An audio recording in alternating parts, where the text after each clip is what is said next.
Christians, continuing my little mini series that I call Make Egypt Great Again. This is part 9.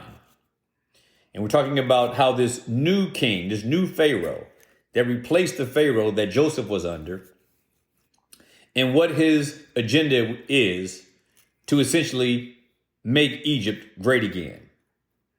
And in his mind, the greatness of Egypt would be radically improved and accelerated if they could slow the growth of the Israelites, if they can crush the will of the Israelites, if they could impoverish the Israelites, if they can increase the burdens upon them of the work to do and to tax them so high that they could never pay it back, they would eventually break their wills and hold them in bondage, in service, and in subjugation to the state of Egypt, that is.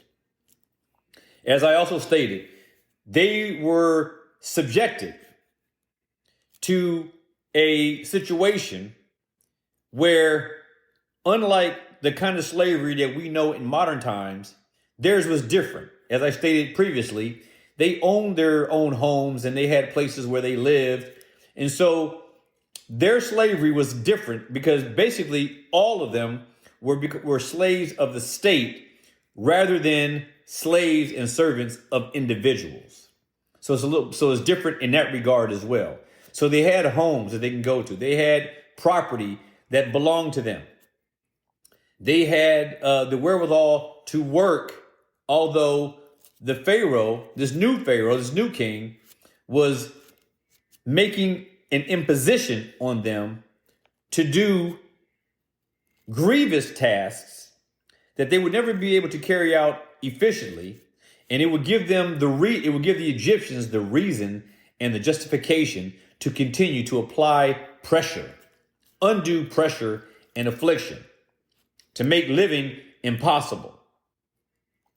So we see that he started his campaign to deal shrewdly and craftily with the Israelites, as he said he wanted to do in verse 10 of Exodus chapter 1, Exodus 1, verse 10. So then he set these taskmasters over them, which are really tax gatherers and creators of onerous burdens to put on the Israelites. So their campaign of affliction began. And one of their first tasks was to build these supply cities or store cities whereby they would store all of the product that they had imposed on the Israelites to build, create, tend to, and whatnot. So they would create all these little cities to store things, and there was like little mini Fort Knoxes everywhere. That's probably one of the best ways to look at it. State-owned storage of goods and supplies. So now we get to verse 12. And it says that the more that the Egyptians afflicted the Israelites, the more the Israelites multiplied and grew. So the pressure that this new king was imposing upon the Israelites was having the opposite effect for that which he expected. He expected that this rigorous imposition of burdens and will crushing duties, he thought that it would stifle their growth and manage or even decrease. What he expected was to decrease or to manage their population boom. But it says here that no matter, the more they did, the more Israel grew. The more pressure that this Egyptian king put on Israel, the more they grew. And this was contrary to the plan that this Pharaoh had in doing what he was doing. He expected the exact opposite effect. Let this be a lesson to oppressors. When oppressors oppress, they provide the impotence for growth on the oppressed.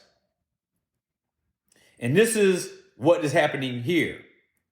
So it says here that the more the Egyptians afflicted the Israelites, they grew. And they were in dread of the children of Israel. Now they're in total fear of them.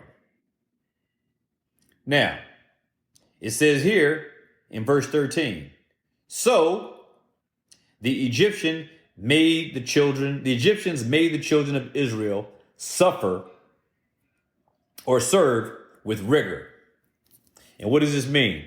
It means now that they're going to impose such a degree of rigor on the Israelites that they would do it in such a way where they would absolutely show no mercy. And this is how you have to look at wicked people, oppressors. Regardless of their unfounded fears, the Egyptians, they were not interested in the slightest sentiment of clemency toward Israel. No mercy, no clemency, just brutal force in terms of imposing rigorous duties on them that are impossible to maintain. But in spite of all of that, they continued to grow, which was contrary to the plan of this king. So they were goaded by the frustration of whatever their hope was to continue to step up their relentless course of oppression against the Israelites. So they thought, well, our goal was to crush them and to stop them from growing. Our goal was to impose these rigors on them so that we would manage their population and slow it down, if not stop it altogether. And they found out that the more they did, the more Israel would grow. So what did they do? They decided to double down. They decided, we are going to make Egypt great again, so we're going to double down. If the rigors that we already have imposed weren't enough and they are continuing to multiply, then let's be more rigorous. Not concluding in their minds that, well, if we double down, it might mean that the rapid rate in which they will increase might double. That's not how they reason. They said, well, if they're still growing, even more so, in spite of what we're doing, well, let's just turn it up a little bit and see what happens. And so this is how wicked men are. Wicked men are so slow to be taught that when their insane schemes are defeated, they never know that it is God that is fighting against them. They never know. And you can't fight against God. There used to be this old musical when I was growing up.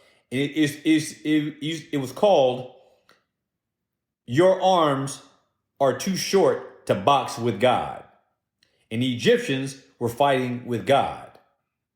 And so any thought about giving in on a part of Egypt, any thought about them giving in or bringing any ease served as fuel to make them even more reckless in their efforts to persecute these people in the way of rebellion, as we will eventually see in what happens later. Because remember, this was the beginning for Israel, the beginning of that 400 years that they would be in bondage to Egypt. This is the beginning point. 430 years they're going to go through this, and it takes 430 years before God has his day of reckoning with Egypt. And keep in mind, Egypt has always been emblematic of the sinful world, the world governed by Antichrist and anti-Christian principles. Egypt was the superpower of the day. And it took 430 years before God would have his day of reckoning with Pharaoh at the time. But this is the beginning. This is the seedbed of jumpstarting this mission to make Egypt great again. And the way that they want to do this is to humiliate and subjugate a people that was not their enemy in the first place. And so Egypt went headlong into their persecution, and they will find out it will come to nothing.